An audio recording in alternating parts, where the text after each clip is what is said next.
varied of these customs is the relationship people have with their own bodies.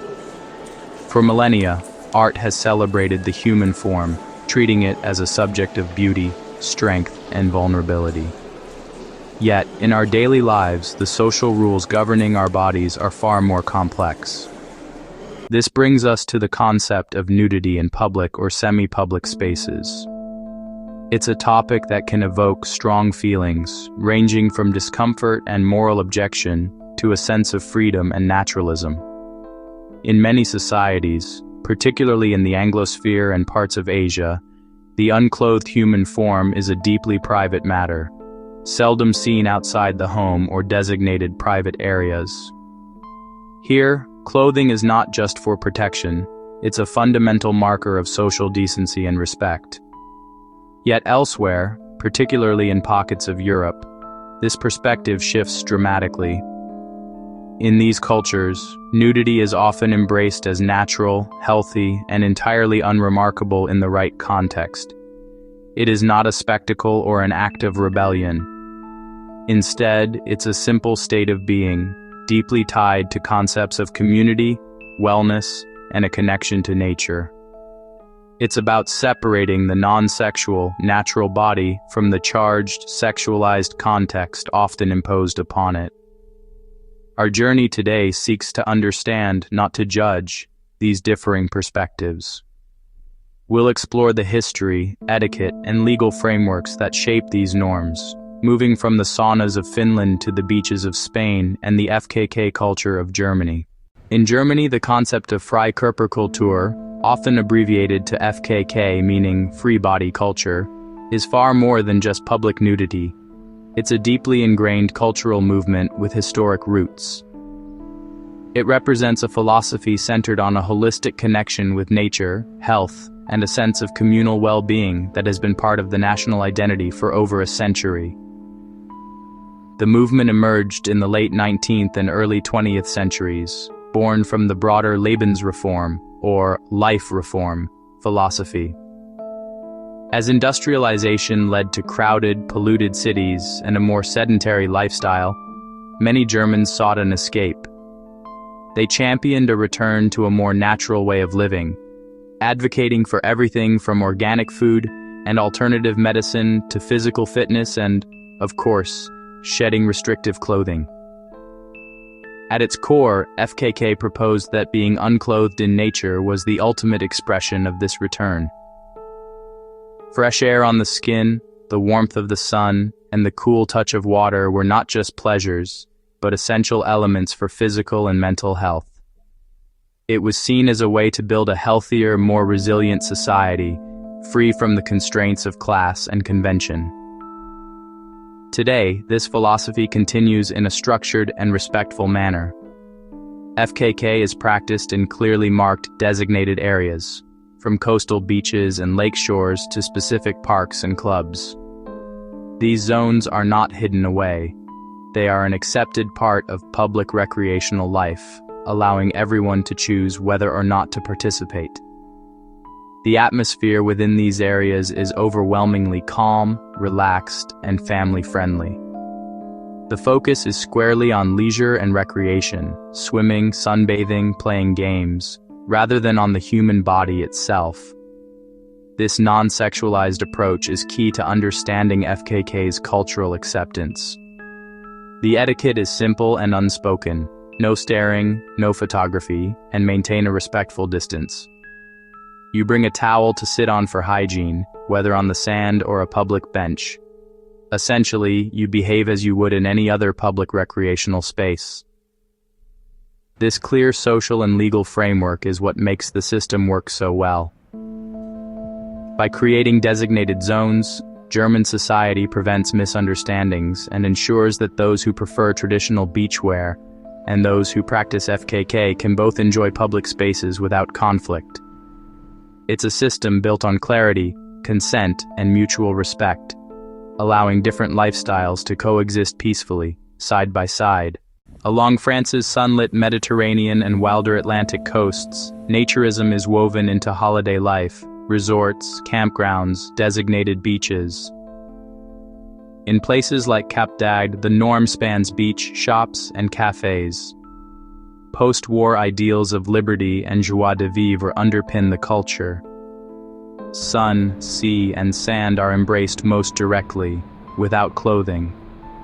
As in Germany, unwritten rules apply: don't stare, be respectful. French law lets municipalities designate naturist areas with clear signage. Designated spaces balance preferences, making nudity a simple personal choice. For many, it's not a statement, just feeling free in beloved landscapes. Along its sun-drenched coastlines, Spain fosters a uniquely tolerant and widespread approach to beach nudity.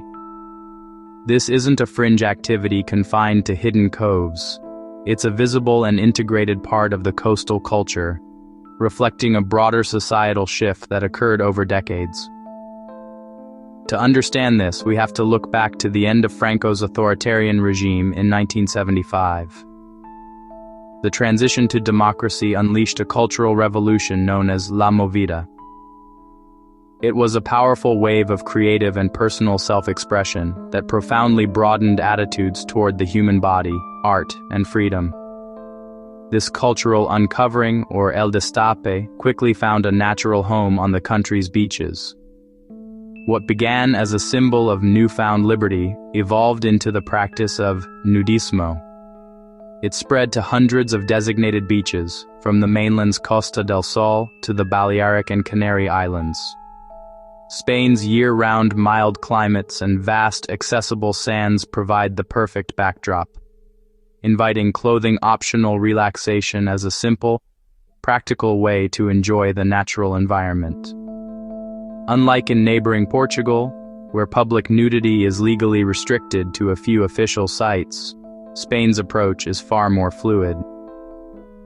Nudism often extends across broad, popular beaches, existing comfortably alongside clothed visitors. There are no rigid barriers. Instead, you'll find a relaxed mix of people sharing the same space. For the most part, locals don't react. The choice to wear a swimsuit or not is seen as deeply personal and is widely respected. This live and let live attitude is the bedrock of the experience. This social contract relies on unspoken etiquette. The core principles are simple: respect personal space, avoid staring, and practice discretion. The goal is relaxation, not ostentation. Photography is generally frowned upon unless it's clear you are only taking pictures of your own group. Legally, the framework is nuanced. Public nudity is not a crime at the national level in Spain. However, local municipalities have the authority to regulate it through ordinances, often to maintain public order. This means while you might be free to be nude on one beach, a nearby town could have rules against it in non-designated areas. It's a practical system that balances national liberty with local control.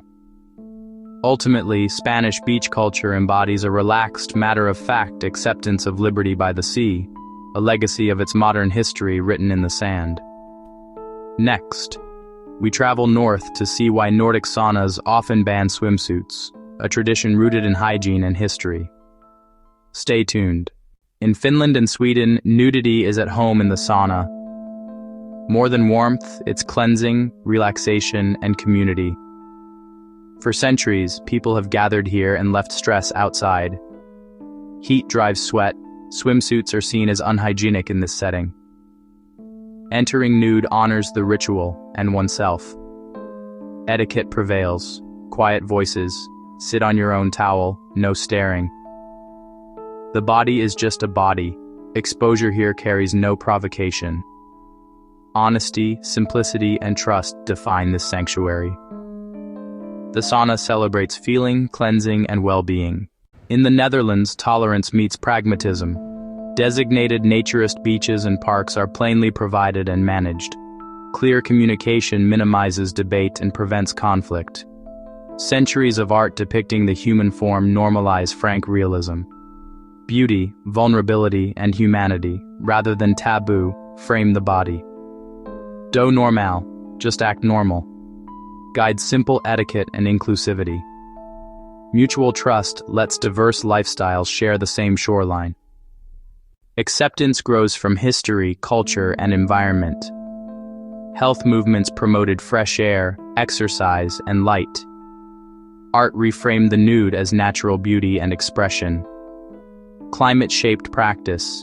Beaches in the south, saunas in the north. Clear zones manage expectations and prevent conflict. Unwritten codes, no staring, no photos, respect space, sustain trust. Formal rules and informal respect make acceptance possible. The meaning of nudity changes across cultures. Germany seeks health in nature. France, coastal freedom. The Nordics, sauna trust. Spain, tolerance. The Dutch, pragmatism. These are normal, regulated practices built on respect, discretion, and non-judgment. Clear boundaries create safety and shared understanding. Observing invites us to ask what our own cultures teach about bodies. As we reflect, what part of this openness resonates with you, and why? Which culture fits you best? Rewatch the clues, then comment your pick.